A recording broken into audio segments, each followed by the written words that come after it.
ஆர்ப்பாட்டம் இது ஆர்ப்பாட்டம் மக்கள் நலனை முன்னிறுத்தும் ஆர்ப்பாட்டம் இது ஆர்ப்பாட்டம் ஆளுமிக்க எங்கள் அண்ணன் எடப்பாடியார் ஆணைக்கிணங்க ஆர்ப்பாட்டம் இது ஆர்ப்பாட்டம்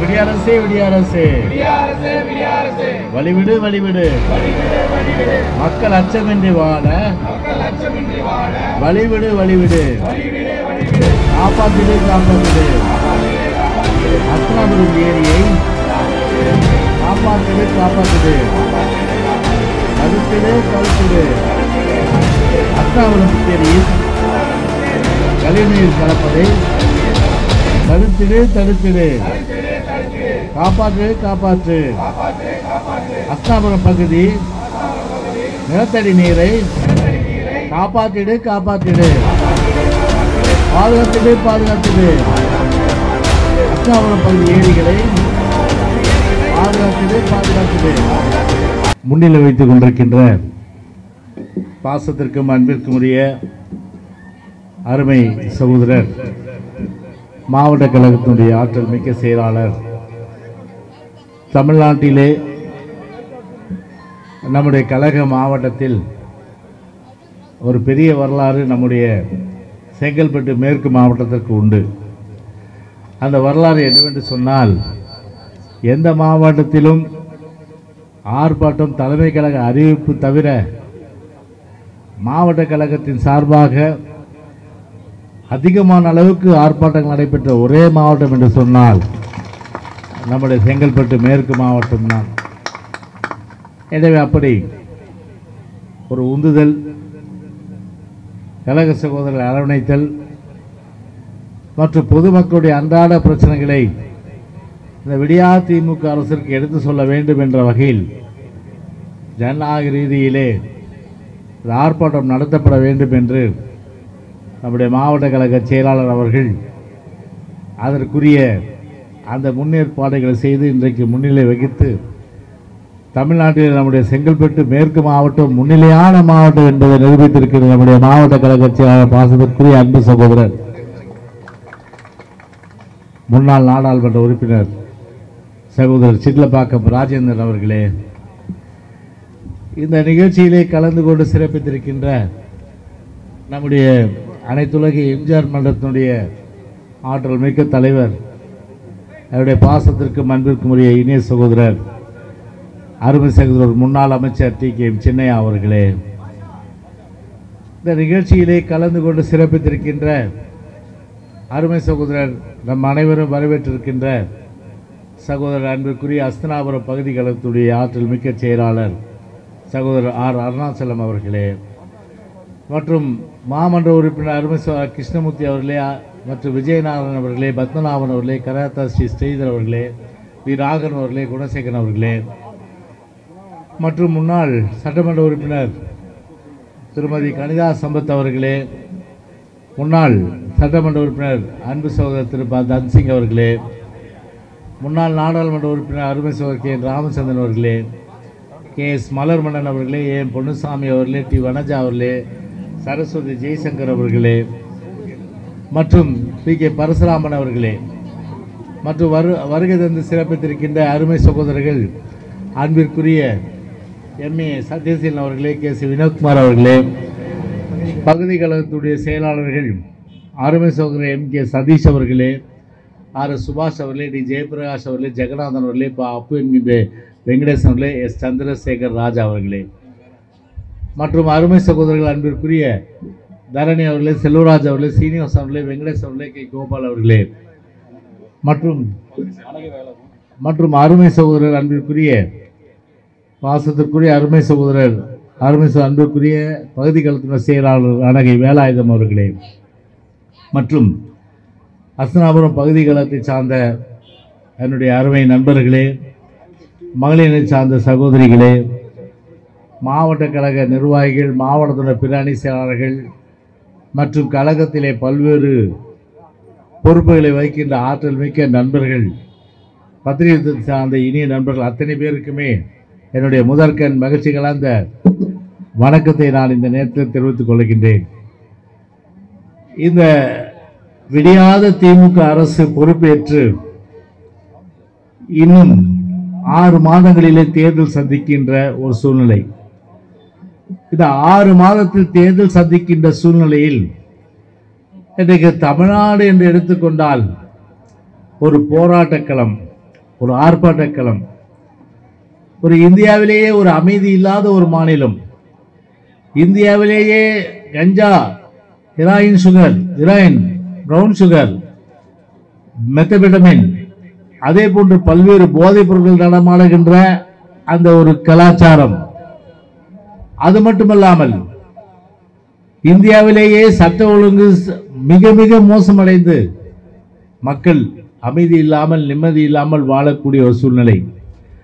இந்தியாவிலேயே அடிப்படை கட்டமைப்பு வசதிகள் கூட மக்கள் எதிர்பார்ப்புகள் நிறைவேற்றாமல் அந்த வகையிலே மக்களுக்கு துரோகம் செய்து, ஒரு அடிப்படை கட்டமைப்பு வசதியை மேம்படுத்தாமல், சட்ட ஒழுங்கை பராமரிக்காமல், மக்களுக்கு ஒரு நிம்மதியை அளிக்காமல், ஒரு குடும்பம் மட்டும் இன்றைக்கு ஆட்சி செய்து இன்றைக்கு தமிழ்நாடு எக்கேடு கெட்டு போனால் என்ற நிலையில் இன்றைக்கு தமிழ்நாட்டை வஞ்சித்து இன்றைக்கு ஒரு ஆளும் இந்த விடியாத அரசு இன்றைக்கு மக்களுக்கு துரோகம் செய்கின்றது. எனவே நம்முடைய தாம்பரம் மாநகராட்சி பகுதியில் மண்டலம் 3 மக்களுடைய அடிப்படை பிரச்சனைகள், அந்த அடிப்படை பிரச்சனைகளை கூட தீர்க்க தவறிய இந்த விடியாத அரசை கண்டிக்கின்ற வகையிலே இந்த ஆர்ப்பாட்டம் இன்றைக்கு நடைபெறுகின்றது. ஆனால் ஒன்றை மட்டும் நான் இந்த நேரத்தில் சொல்லிக் கொள்வதற்கு கடமைப்பட்டிருப்பது, இந்த விடியாத அரசு நம்முடைய சிட்லபாக்க ராஜன் சொன்னது போல செவிடன் காதிலே ஊதிய சங்கு போல எத்தனை ஆர்ப்பாட்டங்கள், எத்தனை போராட்டங்கள், எத்தனை அளவிற்கு அரசினுடைய கவனத்தை ஈர்ப்பதற்கு வேண்டிய அத்தனை காரியங்கள் நாம் செய்தாலும் கூட, ஆனால் இந்த விடியாத அரசு காதுகளுக்கு எட்டுமா என்றால் இல்லை. ரோம் நகரம் தீப்பற்றி எரியும்போது நீரோ மன்னன் பிடில் வாசித்தது போல நாடு எக்கேடு கெட்டு போனால் என்ன, நாடு நாசமாய் போனால் என்ன, நம் குடும்பம் மட்டும் வாழ வேண்டும் என்ற அந்த ஒரே எண்ணத்தோடு இன்றைக்கு ஒரு குடும்ப ஆட்சி இன்றைக்கு திரு ஸ்டாலின் அவர்கள் இன்றைக்கு நடத்தி கொண்டிருக்கின்றார்கள். எனவே இந்த 6 மாத காலத்தில் இந்த அடிப்படை தேவைகளையாவது இந்த மாநகராட்சி மண்டலம் 3 செய்வார்களா என்றால் நிச்சயமாக அவர்கள் செய்ய போவதில்லை. ஆனால் 6 மாதத்திற்கு பிறகு 2026ஆம் ஆண்டு சட்டமன்ற தேர்தல் வரும். மீண்டும் அம்மாவுடைய அரசு நம்முடைய எடப்பாடி தலைமையிலே மலரும் போதுதான் தமிழ்நாட்டிலே அடிப்படை கட்டமைப்பு வசதிகள் மேம்படும். எனவே அந்த வகையிலே இன்றைக்கு மக்களுடைய கவனத்தை ஈர்த்து அந்த வகையில் இது அப்படியாவது இதை செய்வார்கள் என்று சொன்னால் நிச்சயமாக இதை செய்வதற்கு கொஞ்சம் கூட மக்களுடைய அந்த உணர்வுகளுக்கு மதிப்பளிக்காத ஒரு மானங்கெட்ட அரசாங்கம் தான் இன்றைக்கு தமிழ்நாட்டை ஆண்டு கொண்டிருக்கின்றது. ஒரு வெட்கங்கெட்ட அரசாங்கம் தான் இன்றைக்கு தமிழ்நாட்டை ஆண்டு கொண்டிருக்கின்றது. ஒரு துப்பு கெட்ட அரசாங்கம் தான் இன்றைக்கு தமிழ்நாட்டை ஆண்டு கொண்டிருக்கின்றது. யார் காரி துப்பினாலும் என்ன, எங்களுக்கு அது கவலை இல்லை. எங்களை பொறுத்தவரை பார்த்தீங்கன்னா ஒரே விஷயம், காசு, பணம், துட்டு, மணி.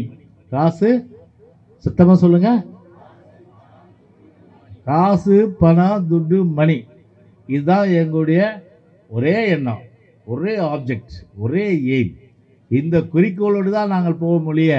இங்கே ஹஸ்தனாபுரத்தில் வந்து ஏரியை தூர்வாரினா, இல்லை ஆகாய தாமரை மலர்ந்தாங்கன்னா, பாதாள சாக்கடை திட்டத்தை வந்து கொண்டு வந்தாங்கன்னா, பொத்தேரியை வந்து ஆழப்படுத்தி அகலப்படுத்தி அதன் மூலம் வந்து மக்களுக்கு ஒரு நீர்நிலையை ஏற்படுத்தி குடிநீர் வசதியை பெருக்கணும் என்ன, அதை பற்றி கொஞ்சம் கூட கவலைப்படாத ஒரு விடியாத அரசுனா அது எந்த அரசு? பொம்மை ஸ்டாலின் அரசாங்கம், பொம்மை ஸ்டாலின் அரசாங்கம். எனவே பார், நமக்கு வந்து மேகமே ஆசி கொடுக்குது. மீண்டும் 2026 நம்முடைய ஆட்சி மலர்வதற்கு மேகமே நமக்கு ஆசை கொடுக்குது. எனவே அந்த அந்த அடிப்படையில் நீர்நிலைகள்லாம் இன்றைக்கு வந்து பார்த்தலாம் நம்முடைய ஆட்சி காலத்தில் தான் மழைநீர் சேகரிப்பிலிருந்து அதே போல் குடிமராமத்து பணியிலிருந்து எல்லா விதமான அளவுக்கு பணிகள் நிறைவேற்றப்பட்டது. ஆனால் 4.5 ஆண்டு காலம் ஆகின்றது. தேர்தல் வாக்குறுதி கிட்டத்தட்ட 500க்கு மேற்பட்ட தேர்தல் வாக்குறுதி கொடுத்தார்கள். கல்வி கடன் ரத்து பண்ணிட்டாங்களா? சொல்லுங்க, கல்வி கடன் ரத்து பண்ணிட்டாங்களா?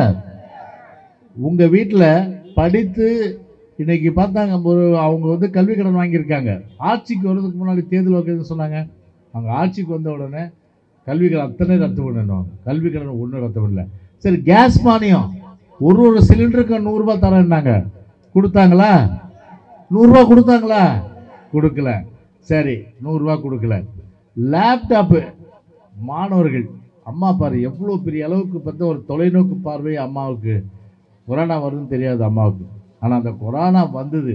ஆனால் கொரோனா காலம் வந்த உடனே மாணவர்களுக்கு உபயோகப்பட்டது இது அந்த லேப்டாப்.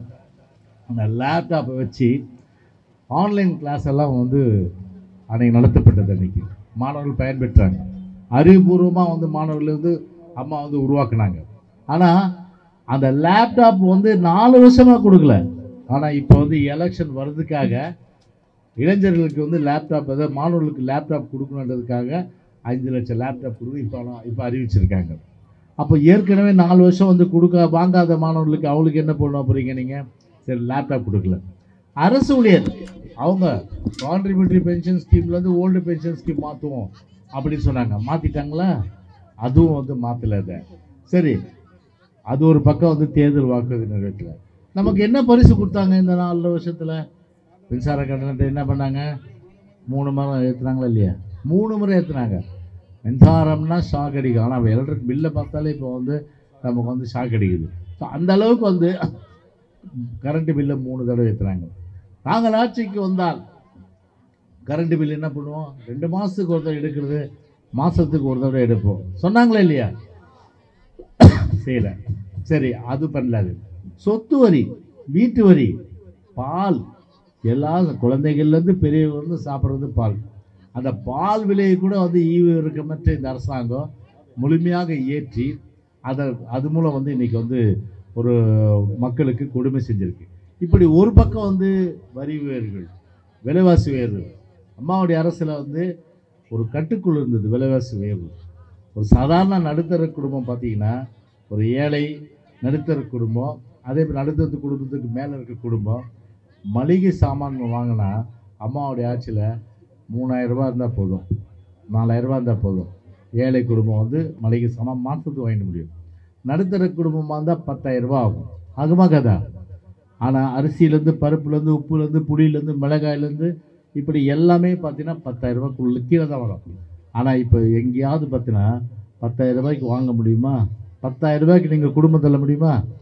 10,000 ரூபாய்க்கு அன்னைக்கு இருந்தால் ஒரு நடுத்தர குடும்பம் கூட வாழ்க்கை தள்ள முடியும் என்ற ஒரு சூழ்நிலை வந்து அம்மாவுடைய ஆட்சியில் இருந்தது. ஆனால் இன்னைக்கு இல்லை. இன்னைக்கு விலைவாசி ஒரு பக்கம் வந்தது. இன்னைக்கு பார்த்தா எல்லா விளைவை கட்டுப்படுத்துவதற்கு எந்த நடவடிக்கையும் இல்லை இன்னைக்கு. சரி, அதுக்கப்புறம் வந்து பார்த்தீங்கன்னா நம்மக்கிட்ட இருந்து அவ்வளோ பணம், மின்சார கட்டணத்தை பணம் வாங்கிட்டேன், சொத்து வரியில் பணத்தை வாங்கிட்டேன், வீட்டு வரியிலேருந்து பணத்தை வாங்கிட்டேன், அதுக்கப்புறம் பால் விலை வந்து பணத்தை வாங்கிட்டேன். இப்படி எல்லா பணத்தையும் வாங்கிட்டு கூட டாஸ்மாகில் என்ன பண்ணேன்? அதையும் ஏற்றி விட்டேன். டாஸ்மாகில் ஏற்றி விட்டு கிட்டத்தட்ட வந்து 28,000 கோடி ரூபாய் இருந்த வருமானம் 50,000 கோடி ரூபாய்ச்சு. பாதி அப்படியே 100% அப்படியே வந்து போச்சு. அது 50,000 கோடி ரூபாய் வருமானம் யாருடைய பணம்? யாருடைய பணம்? ஒவ்வொரு வீட்டில் இருந்து குடிடா அப்படின்னு சொல்லி குடிக்க கற்றுக் கொடுத்து அவங்ககிட்ட இருந்து பிடுங்கின பணம். அதில் வந்து பார்த்திங்கன்னா அதில் வந்து அரசு கருவூலத்துக்கு போக வேண்டிய பணம் ஒரு குடும்பத்து கருவூலத்துக்கு போய் அந்த கிட்டத்தட்ட மாதம் கிட்டத்தட்ட 10,000 கோடி 20,000 கோடி அந்த குடும்பத்துக்கு அதனால் பலன் அடைஞ்சிது. சரி, சரக்கு ஏற்றி 50,000 கோடி வருமானம் என்ன? 50,000 கோடி வருமானம் பண்ணோம்னா 25,000 கோடி வந்து கிட்டத்தட்ட மாதத்துக்கு டாஸ்மாகில் மட்டும் வருமானம். அந்த 25,000 கோடி டாஸ்மாகில் வருமானம் கொடுக்குதுன்னா சொத்து வரி ஏற்றுந்து, மின்சார கட்டணத்தை ஏற்றுந்து, இப்படி எல்லா வகையிலும் சேர்த்துனா ஒரு குடும்பத்துக்கு எவ்வளோ கொடுக்கணும் தெரியுமா? கவர்மெண்ட்டு 10,000 ரூபா கொடுக்கணும். 10,000 ரூபா மாதம் கொடுக்கணும். ஆனால் இப்போ எவ்வளோ கொடுக்குறாங்க? இப்போ 1000 ரூபாய். 1000 ரூபாய் வந்து எல்லாருக்கும் தராங்களா? யாருக்கு? கிட்டத்தட்ட பார்த்தா அவங்க கட்சிக்காரெல்லாம் பார்த்து கொடுக்குறாங்க. ஆனால் 1000 ரூபாய் பார்த்தீங்கன்னா எல்லாருக்குமே கொடுக்கல. தேர்தல் வாக்குறுதி என்ன சொன்னீங்க? நாங்கள் ஆட்சிக்கு வந்தால் கிட்டத்தட்ட 2 கோடி பேருக்கு ரேஷன் கார்டு வச்சுருக்காங்க, அந்த 2 கோடி பேருக்கு நாங்கள் வந்து 1000 ரூபா கொடுப்போம் அப்படின்னு சொன்னாங்களா இல்லையா? அதை சொல்லிட்டு இப்போ தேர்தல் வர்றதுனால இப்போ என்ன பண்ணுறாங்க? அப்ளிகேஷன் வாங்கி இப்போ வந்து நாங்கள் தரப்போகிறோம் சொல்கிறாங்க. நீ வந்து மக்கள் பொறுத்தவரை புரிஞ்சிட்டாங்க. 1000 ரூபான்றது கொடுத்து மக்களை ஏமாற்ற நினச்சா மக்களை ஏமாற்ற முடியாது. இன்னைக்கு மக்கள் பார்த்தீங்கன்னா இன்னைக்கு வந்து அவங்களுடைய நிம்மதி போச்சு, அமைதி போச்சு. ஒரு தெருவில் நடமாட முடியல. இன்னைக்கு பார்த்தீங்கன்னா அம்மாவுடைய ஆட்சியில், அம்மாவுடைய அரசில் கிட்டத்தட்ட ஒரு ஒரு ஒரு பெண் தனியாக போயிட்டு வீட்டுக்கு வர முடியும். ஒருத்தர் யாராக இருந்தாலும் வீட்டுக்கு வரலாம். ஆனால் இப்போ அப்படியே இப்போ செயின் அதை எடுத்துட்டு போயிடுவாங்க. அதனாலே இப்போ பார்த்தீங்கன்னா இப்போ வந்து நகை போட்டுட்டு போகிறது கூட திமுக ஆட்சியில் பயப்படுற ஒரு சூழ்நிலை இருக்குது. ஆனால் அம்மாவுடைய ஆட்சியில் 12 மணிக்கு கூட நகையை போட்டுட்டு போய் பத்திரமா திரும்பி வரக்கூடிய ஒரு ஆட்சின்னு சொன்னா அது அம்மாவுடைய அரசியல் மட்டும்தான். காந்தி அதான் சொன்னார், எப்போ உண்மையான சுதந்திரம் அப்படின்னு பார்த்தா எப்பொழுது ஒரு பெண் தன்னந்தனியாக இரவு 12 மணிக்கு நகைகளை அணிந்து கொண்டு பத்திரமாக போய் பத்திரமாக வீடு திரும்புகின்றார்களோ அன்றைக்குத்தான் உண்மையான சுதந்திரம் கிடைத்ததாக நான் கருத முடியும் என்று யார் சொன்னார்? மகாத்மா காந்தி சொன்னார். ஆனால் அந்த மகாத்மா காந்தி சொன்னதை கனவை நனவாக்கிய அரசு அம்மாவுடைய அரசு. ஆனால் இப்போ திருடர்கள் ராஜ்யம். இன்னைக்கு காவல்துறையினுடைய நிலைமை பார்த்தா ஒரு பக்கம் பரிதாபம். காவல்துறை கோயம்புத்தூர் மாவட்டத்தில் போயிட்டு இருந்தால் அவர் பொண்டாட்டி நெக்லஸே அடிச்சுட்டு போயிட்டானுங்க. இப்போ அந்த அளவுக்கு காவல்துறையினுடைய இது அவங்க வீட்டுலேயும் பாதுகாப்பு இல்லை. ஒரு பக்கம் காவல்துறை லாக்அப் டெத்து, 25 பேர் லாக்அப் டெத்தில் மாறினாங்க. இதுக்கு ஏதாவது பார்த்தீங்கன்னா வந்து ஸ்டாலின் வந்து இதெல்லாம் வராத அளவுக்கு வந்து ஒரு முதலமைச்சர் அது உள்துறை கையில் வச்சுட்டு அதை கட்டுப்படுத்த நடவடிக்கை எடுத்தாரா? அது மட்டும் வெரி சாரியா. சாரின்னா உயிர் வந்துருமாப்பா? உயிர் வந்துடும். போன உயிர் திருப்பி வந்துருமா? அது சாதாரணமாக சாரி சொல்லிட்டாரு. ஏன் 25 பேர் இதுக்கு முன்னாடி செத்தாங்க லாக்அப்பில், அந்த 25 குடும்பத்துக்கு ஏன் சாரி சொல்ல?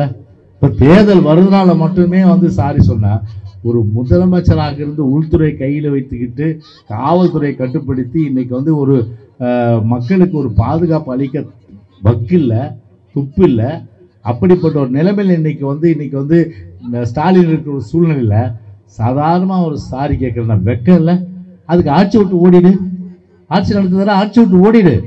ஆட்சி நடத்த அருகதை இல்லைன்னா ஓடிடுன்ற. ஆட்சி நடத்த அருகதை இல்லை, சாதாரணமாக சாரி சொல்கிறேன். அப்புறம் உள்துறை கையில் எதுக்கு?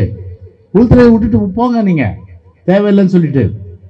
அப்படி வந்து ஒரு வெக்கம் இல்லாமல், ஒரு கூச்சம் இல்லாமல், ஒரு உள்துறை மந்திரின்னு கூட நினைக்காம, ஒரு முதலமைச்சர் நினைக்காம இன்றைக்கு ஒரு சாரின்னு சொல்கிறேன்னா அப்போ வந்து உள்துறையில எதுக்காக வச்சுருக்கீங்க? அது அந்த அளவுக்கு இன்றைக்கு வந்து ஒரு காவல் ராஜ்யம் இன்றைக்கு நடைபெற்று கொண்டிருக்கிறது. அந்த காவல்துறையை கூட இன்றைக்கி வந்து பார்த்தீங்கன்னா அதை நம்ம வந்து முழுமையாக வந்து பார்த்தீங்கன்னா ஒரு செயல்பட விட்டு அதன் மூலம் வந்து பார்த்தீங்கன்னா ஒரு மக்களுக்கு ஒரு பாதுகாப்பு அளிக்காமல் அதை வந்து முழுமையாக வந்து கட்டுப்படுத்த தவறுறதுக்காக இது போன்ற விளைவுகள் பார்த்தீங்கன்னா. நேற்று ஒரு ஃபங்க்ஷன் போனேன். அதை இவர் யார் கிங்காங் ஃபங்க்ஷனுக்கு போனால் கிட்டத்தட்ட நான் முன்னாடி போனேன். ஆக்சுவலாக அவர் பின்னாடி வேற ஒரு ரூட்டாக வந்தார். சரி ஒரு இன்ஸ்பெக்டர்னு சொன்னார், சார் கொஞ்சம் அவர் சிஎம் வராரு, அதனால் ஒரு 5 நிமிஷம் நீங்கள் வந்து புரிஞ்சுக்கோன்ட்டு. சரி பரவாயில்ல, ஏன்னா அட்ஜஸ்ட் பண்ணிக்கணும்னு சொல்லிட்டு நான் என்ன பண்ணேன், சரின்னு சொல்லிட்டு பண்ணி நிறுத்திட்டேன். என்ன தான் நடக்குது பார்த்தா கிட்டத்தட்ட கான்வாயில் பார்த்தா 30 வண்டி, மொத்தம் 30 வண்டி. நானும் என்னென்ன 1 2 3 4 எண்ணின்னு 30 வண்டி. அம்மா எவ்வளோ டீசலு, எவ்வளோ மேன் பவரு, எவ்வளோ போலீஸு. அதுவும் போகிற வழியில் கிட்டத்தட்ட பார்த்தா அந்த ஃபங்க்ஷனுக்கு வந்து ஒரு 5000 ஒரு 2000 போலீஸு. அந்த 2000 போலீஸை திருடனை பிடினா பிடிச்சிருப்பாங்க, சட்ட ஒழுங்கு பராமரிச்சிருப்பாங்க. மக்களுக்கு ஒரு அமைதி ஏற்படுத்துகின்ற அந்த ஒரு நிகழ்வில் வந்து இப்போ காவல்துறை ஈடுபடுத்திருப்பாங்க. அதை விட்டுட்டு இவருக்கு என்ன அச்சுறுத்தல் இருக்குது? இவங்களால தான் எல்லாருக்கும் அச்சுறுத்தல். இவருக்கு என்ன அச்சுறுத்தல் இருக்குது? ஸ்டாலினுக்கு அச்சுறுத்தல் இருக்கா? இந்த குடும்பத்தால் தான் எல்லாருக்கும் அச்சுறுத்தல் இருக்குது. இவருக்கு வந்து பார்த்தீங்கன்னா கிட்டத்தட்ட வந்து 500 போலீஸ் பாதுகாப்பான். எப்படி இருப்பாருங்க? மக்களுடைய வரி பணம் இன்னைக்கு முழுமையான அளவுக்கு அவங்களுடைய மனித உழைப்பு எல்லாமே வீணடிக்கப்பட்டு ஒரு காவல்துறை வந்து ஒரு அவங்க குடும்ப நிகழ்ச்சிக்கு மட்டுமே பாதுகாப்பு அளிக்கின்ற ஒரு நிலையில் தான் இன்றைக்கு வந்து தமிழ்நாடு எடுத்துக்கொண்டு. எனக்கே இந்த வித்தியாசத்தெல்லாம் நிச்சயமாக உணர்ந்து கவலைப்படாதீங்க. எல்லாம் 4.5 வருஷம் முடிஞ்சிச்சு, இன்னும் 6 மாதம் தான் இருக்குது.